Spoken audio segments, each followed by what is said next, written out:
Salut à tous, c'est Antoine et aujourd'hui on se retrouve pour un tuto qui va concerner Linux, plus précisément une distribution qui s'appelle Ubuntu. Alors qu'est-ce qu'Ubuntu? C'est très simple, c'est une distribution Linux, donc un système d'exploitation. C'est tout comme Windows. Windows est un système d'exploitation, Ubuntu c'en est un aussi. Bien sûr, c'est complètement différent. C'est pas du tout le même, c'est totalement différent. Mais aujourd'hui, on va se concentrer uniquement sur l'installation de cet OS.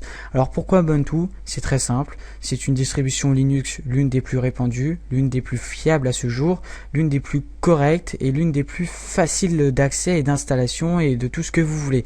Après, il y a énormément de distributions Linux. Il y en a qui sont basées plus sécurité réseau. Enfin, on va pas rentrer dans le sujet du détail parce qu'il y a tellement de choses à dire. Aujourd'hui, on se consacre juste à une distribution Linux Ubuntu qui nous permet de faire beaucoup de choses. Je vous laisserai découvrir le logiciel par vous-même. Ça serait trop long à aller de fond en comble au logiciel. Enfin, sur le logiciel, voilà. Enfin, le système d'exploitation, c'est pas un logiciel. Voilà. Alors, donc, on va se rendre sur votre navigateur préféré, en l'occurrence Google Chrome. Vous allez sur le site d'ubuntu.com, donc le site officiel. Vous allez dans la catégorie Download. Download and Install, voilà. Et voilà, donc là on se retrouve au petit 1. Alors le matos qui va vous falloir, soit un CD, soit une clé USB, voilà, c'est tout. Alors CD minimum 700 mots parce que c'est une distribution qui est assez légère, donc ça va. Mais de toute façon, je ne connais pas des DVD qui font moins de 700 mots, donc un DVD quoi, un DVD ou un CD, bien sûr. Un CD, ça passe tranquille. Donc voilà, donc là vous choisissez votre version. Je vous conseille la pardon. Je vous conseille la 11.10. 32 bits, pourquoi 32 bits? Tout simplement parce que c'est la version la plus stable sur toutes les machines. Pas besoin de se poser la question sur le pros. Si vous en avez un 64, vous pouvez mettre 64. Sinon, si vous n'êtes pas sûr, ou si vous voulez être le plus stable, mettez du 32. Vous cliquez sur Start Download. C'est du direct download, c'est super vite, c'est nickel. Enfin bon, en l'occurrence là, moi je cherche qu'à 440. Mais bref, on s'en fout. Donc voilà. Pour ceux qui sont sur CD, je vais vous montrer comment faire. Pour ceux qui sont sur qui n'ont pas de CD et qui veulent une clé USB, pas de souci, vous allez là, vous cliquez sur USB et vous avez juste à suivre les petites indications qui sont là. C'est très simple, il n'y a pas de complications. Vous avez juste à regarder les images en fait. Pour l'installer, vous allez dans Download Pendrive Linux USB Installer. Vous cliquez sur Download et hop, c'est du direct download, c'est super vite. Enfin bon, surtout qu'il est super léger. Voilà. Donc là, ouais, j'avoue que je vais quand même assez vite pour ce tuto car il est assez long. Alors, maintenant, on a notre image ISO, on le pose sur notre bureau où vous voulez. Hein, donc en l'occurrence, mon logiciel, système d'exploitation. Pour ceux qui me disent pourquoi t'as Gparted, c'est tout simplement parce que c'est une distribution Linux également, essentiellement où il y a juste le logiciel Gparted, mais c'est quand même un système d'exploitation. Voilà, bref, parenthèse fermée. Alors maintenant on va installer, donc si vous êtes sur Windows 7, oubliez ça, ce que je vais faire. Si vous êtes sur Windows XP, je ne sais pas s'il y a, sur Windows Vista, je ne sais pas non plus s'il y a, c'est le logiciel de base pour graver une image ISO. Donc si vous ne l'avez pas de base sur votre Windows, vous pouvez tout simplement aller en chercher un qui est très simple, IMG Burn. Il y en a plein. Là je prends IMG Burn car c'est si vous commencez à faire de la gravure de fichiers ou autre, il va vous rendre la tâche très simple, enfin voilà, ça sera super simple par la suite. Sinon il y a plein de petits logiciels du style ouais,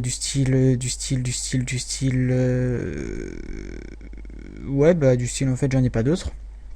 Donc bon, c'est pas très grave. Voilà.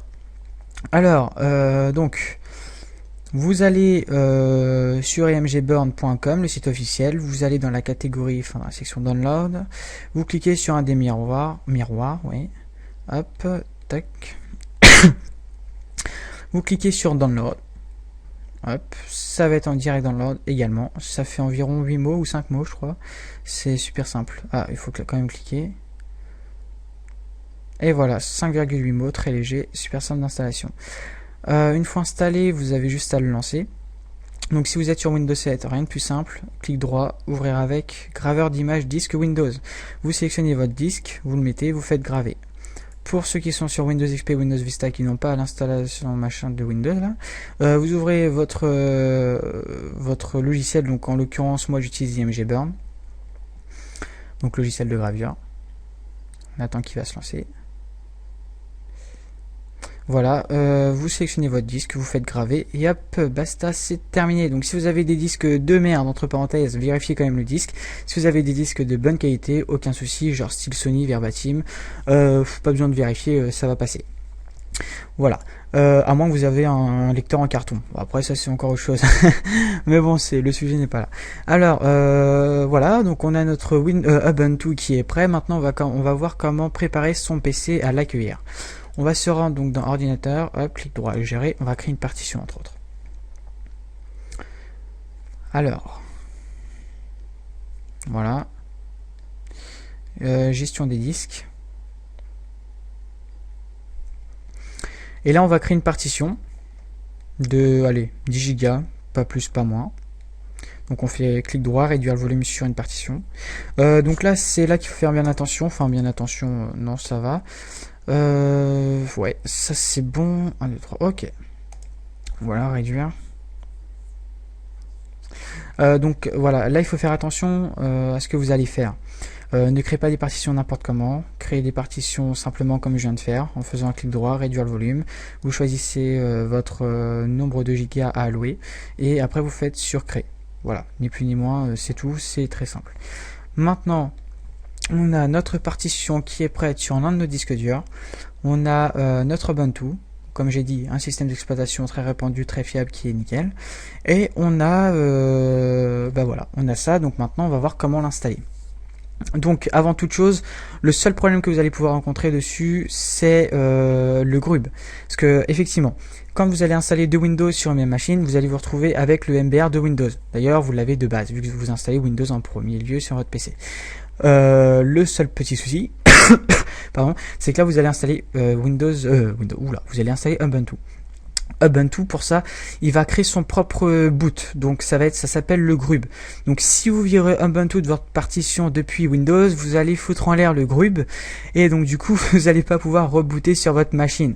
Mais vous inquiétez pas, on va faire la gaffe. Ouais, on va pas faire vous m'avez compris quoi. On va faire le petit souci et je vais vous montrer comment régler ça. C'est super simple, en une ligne de commande, c'est nickel. Par contre, attention tout de même, il vous faudra un logiciel de réparation. Donc un logiciel de Windows, quoi. Un CD de Windows ou tout autre logiciel qui permettra de réparer Windows. Donc je vous informe. Alors voilà, donc on se retrouve avec un PC éteint bien sûr. On met notre CD de Ubuntu dans notre lecteur. Et là on va aller directement dans le BIOS, pour aller chercher en fait pour booter son PC sur le lecteur DVD. Alors là moi je suis sur un PC Asus, donc résultat j'allume le PC, j'appuie sur échappe à l'entrée, voilà, dès qu'il va démarrer quoi. Et du coup je vais pouvoir voilà, donc là je vais pouvoir sélectionner sur quel type de mode je vais booter. Donc moi je vais utiliser le Blu-ray disc. Là vous voyez Blu-ray disc parce que c'est un lecteur Blu-ray, mais voilà, c'est le lecteur tout simplement. Et tiens, en passant d'ailleurs BD, ça doit être sur tous les lecteurs. Bref, c'est pas très grave. Alors, soit c'est sur donc échappe également pour les autres PC, soit sinon vous allez dans le BIOS et vous sélectionnez le DVD en tant que premier démarrage, premier boot en fait. Voilà. Donc là, je vais lancer. Voilà, donc Isio Linux. Là, vous appuyez sur espace. Et là, donc, vous avez plusieurs modes. Essayez Ubuntu sans l'installer, installer Ubuntu, vérifier le disque, vérifier la mémoire, démarrer sur le premier disque. Nous, ce qui nous intéresse, c'est simplement installer Ubuntu. On descend avec les flèches et on appuie. On attend un peu que ça charge. Alors là, en l'occurrence, vous allez me dire pourquoi tu as utilisé un Ubuntu en 32 bits. Alors que tu as un PC sous 64 bits. En tout cas, pour les connaisseurs, voilà, c'est un PC sous 64 bits. Pour la simple et bonne raison que je n'ai pas... j'avais en fait pas téléchargé pour moi à la base, et du coup je l'ai réutilisé juste pour moi, et ça fonctionne très bien. Alors, on va installer, on va laisser se démarrer proprement. Donc là, c'est ni la 10.4 ni la 10.11, c'est la 10.10. Parce que la 10.11 avait un petit souci de mon côté. Donc c'est pour ça que j'ai gardé la 10.10. Alors, au niveau du lancement d'Ubuntu, ça devrait pas être très long. On va attendre encore un petit peu. En attendant, jusqu'à là, j'espère que vous m'avez bien compris sur les différentes étapes. Parce que quand même, dans la première partie, j'ai été assez vite. Parce que ce tuto est quand même assez long. Donc je préfère faire un tuto rapide, bien expliqué. Voilà. Alors, voilà, donc parfait. On va attendre un petit peu. Voilà, nickel. Bon, moi j'ai une résolution de mon écran qui est donc du Full HD 1080p. Si vous avez un gros écran, enfin les gros caractères, ne vous inquiétez pas, on pourra régler ça un peu plus tard. Enfin, je l'espère car j'ai pas encore installé sur ce PCA, mais logiquement on va pouvoir régler la résolution de l'écran. Alors voilà, donc là on choisit notre langue, français, sans aucun souci. On va faire suivant. Est connecté à Internet. Alors là, du coup, il vous faudra une... ouais. Logiquement, parce que là, c'est ma carte Wi-Fi qui n'est pas reconnue par Ubuntu. Vous pouvez essayer avec un câble Ethernet. Logiquement, ça devrait passer sans aucun souci. En l'occurrence, moi, c'est pas très grave parce que je vais pas faire télécharger les mises à jour ou autre. Donc, si vous voulez être à jour et tout ça, vous pouvez cocher télécharger les mises à jour et installer ce logiciel tierce pour le MP3, etc. Moi, en l'occurrence, c'est juste pour l'installer, pour vous montrer, donc pas besoin de ça. On va faire suivant. Au pire, les mises à jour, hein, vous pouvez le faire un peu plus tard. Donc, comme vous le voyez, au moins 2,4 Go d'espace libre. C'est un logiciel qui est super léger, il n'y a aucun souci. 10 Go, c'est juste bien, quoi.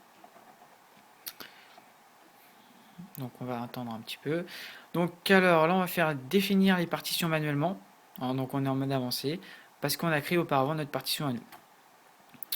Alors, donc là, il ne faut pas se gourer, attention, hein. Donc on va sélectionner notre partition, elle fait 10 mots, 10 000 mots. Voilà, espace libre, 10,5 Go, c'est la nôtre, on ne peut pas se tromper. Donc ça c'est nickel. Maintenant on va faire un point de montage, on va double-cliquer dessus.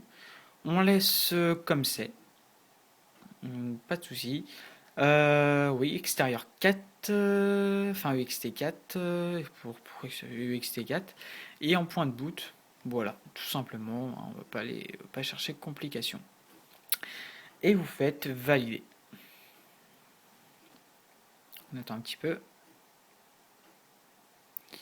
Et voilà. Maintenant, il va nous demander de créer une partition swap, logiquement. Si, voilà, donc il va vous demander de faire une partition swap. Donc c'est très simple. Soit par exemple, là, j'ai 105 mots d'espace libre. Je double-clique dessus. Ou ajouter, tiens, hop, ajouter. Hop, et là, je vais choisir en fait swap. Et vous faites valider. Le swap en fait c'est tout simplement donc un peu de giga ou quelques mots qui va permettre en fait à Ubuntu de piocher dedans si le PC n'a pas assez de ressources. Si vous avez une bonne configuration style 4 Go de RAM, c'est le minimum, enfin maintenant, 4 Go de RAM en DDR3 avec un bon petit disque dur, un bon pros, il n'y a aucun souci, hein. Il est tellement léger ce système d'exploitation que le swap ne sert vraiment à rien sur les grosses machines. Donc voilà. Maintenant, on va faire installer maintenant. Donc là, il va me dire que j'ai pas de swap. On s'en fout. On continue. Alors maintenant, je vais peut-être couper. Je vais voir si ça dure un peu longtemps. On va attendre. Voilà. Donc taper. Hop. Nous, on est à Paris. C'est très bien. Là, par contre, s'il avance ouais, d'une bonne heure hein, quand même. Hein. C'est bizarre. Ouais, c'est pareil de toute façon. De toute façon, là, il est en train d'installer le logiciel entre deux. Donc on va faire suivant. On sélectionne France, France autre, nickel. Votre nom, donc alors moi, ça sera Antoine. Donc là, c'est... Oh, j'espère que vous voyez bien depuis tout à l'heure. Excusez-moi, je suis en train de voir que c'était peut-être flou tout ça. Bah, vous m'excuserez. Bon, je pense que c'est quand même assez lisible. Donc bon, là on voit Antoine. D'ailleurs, j'ai oublié le N comme un gros boulet. Antoine. Oula, et ça va vraiment pas m'asseoir. Hein. Hop, là, Antoine. Donc Antoine G74SX, c'est juste le modèle de mon PC. Choisissez un mot de passe, vous n'êtes pas obligé.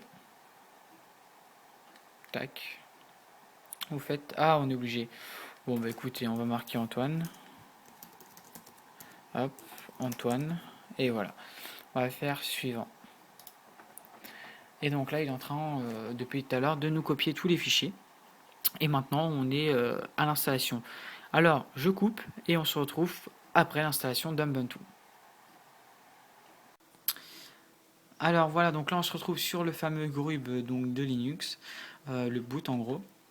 Et c'est là qu'on va pouvoir sélectionner Ubuntu ou soit notre Windows 7. Alors, juste pour information, à la fin de l'installation d'Ubuntu, il va vous demander de redémarrer. C'est très simple, vous cliquez sur redémarrer, vous reprenez votre CD, donc il va vous l'éjecter normalement. Vous le reprenez, vous fermez et vous le redémarrez. Enfin, il va se redémarrer tout seul et si ça ne marche pas, vous le redémarrez vous-même. Voilà, donc maintenant en redémarrage, on va se retrouver sur ce grub. Donc sur ce boot, sur ce boot, et donc là on va retrouver notre Windows 7. Bon là c'est des memory tests, et là on a Ubuntu. Là c'est le mode sans échec, et là c'est la vraie version. Donc on va lancer, et après je vais vous montrer comment planter ce fameux grub et comment le restaurer. C'est super simple.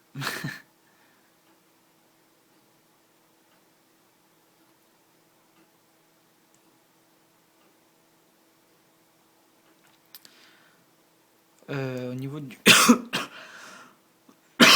Pardon. Alors voilà, ça y est, c'est tout simplement Ubuntu. Voilà, donc on y est. Alors maintenant, au niveau du son et vidéo, donc là on a notre... Parce que je voudrais bien régler un peu... régler tout simplement l'affichage. Car là, effectivement, c'est pas très... Enfin, c'est pas en bonne résolution. On va aller sûrement dans les systèmes, préférences, apparence, ouais, peut-être. Arrière-plan, police. Ouais, non. Effet visuel, non. Arrière-plan, tac tac, non. Thème, non plus. On peut installer plusieurs thèmes. En fait, on peut vraiment faire son système d'exploitation comme on veut. Hein. C'est très libre. C'est gratuit en plus, hein, j'ai oublié de le préciser. Mais c'est juste nickel. Alors. Eh bien, en fait, je ne sais pas où est-ce que ça se trouve. Si vous savez où est-ce que ça se trouve, eh bien, dites-le moi ou partagez-le euh, en comment dire, en commentaire sur cette vidéo. Sinon, peut-être que c'est des drivers qui manquent, je ne sais pas, comme par exemple les cartes Wi-Fi. Sinon, il faut essayer de les installer dessus. Alors donc voilà, donc c'est Ubuntu. Maintenant, c'est installé. Maintenant, on va voir comment planter ce foutu grub, donc c'est-à-dire en virant Linux. Alors, on va cliquer là, hop, on va éteindre ça. Voilà, éteindre, éteindre. Et voilà, rapide, simple, efficace. On va rallumer.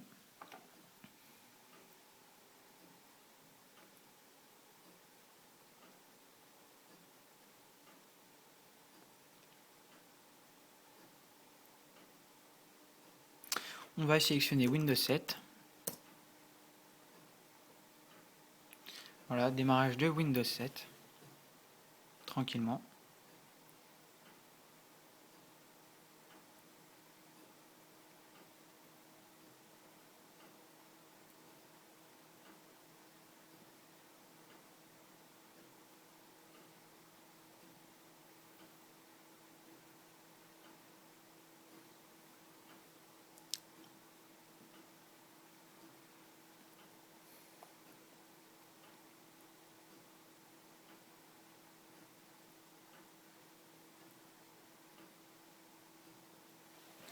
Voilà.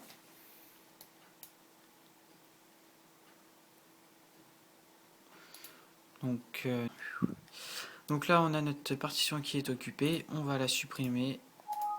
Oh fuck. Je me retrouve comme un gros couillon avec une partition en étendue qui est, bah voilà, c'est donc on est niqué. Une partition ne sera plus accessible si vous la supprimez, vous voulez voir, il s'agit d'une partition étendue. Donc voilà, donc maintenant on l'a un petit peu dans le baba. Ce qu'il faut faire, c'est qu'on n'a plus Windows.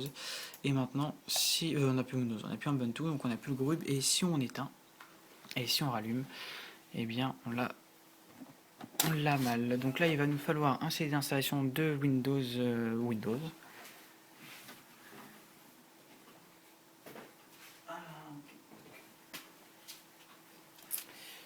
Hop, voilà, j'en ai un. Donc faites attention quand même aux partitions étendues, parce que là, il fait des partitions étendues. D'habitude, il en fait pas. Je comprends pas. Sur mes anciens PC, ça me le faisait pas, mais sur celui-là, ça me le fait. Donc attention, parce que ça peut être assez chiant quand même les partitions étendues. Donc voilà. Ou au pire, essayez avec une distribution Linux style Gparted de virer. Donc voilà, on se retrouve avec une erreur. Donc super, nickel. On l'a dans le baba. Alors, ah ouais, c'est le clavier anglais. Tac, tirer. Oh là là. Ouais, tirer, H. No, no, no. Ok, d'accord. On l'éteint directement par là. Ça va être simple. Donc on rallume, on boot sur le CD.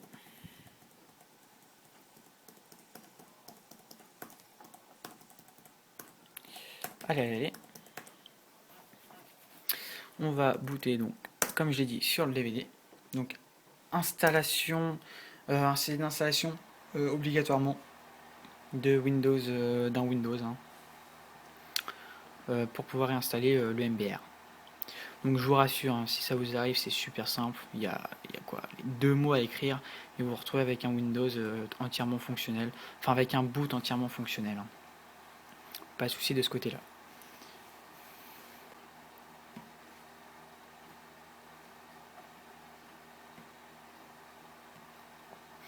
Starting Windows.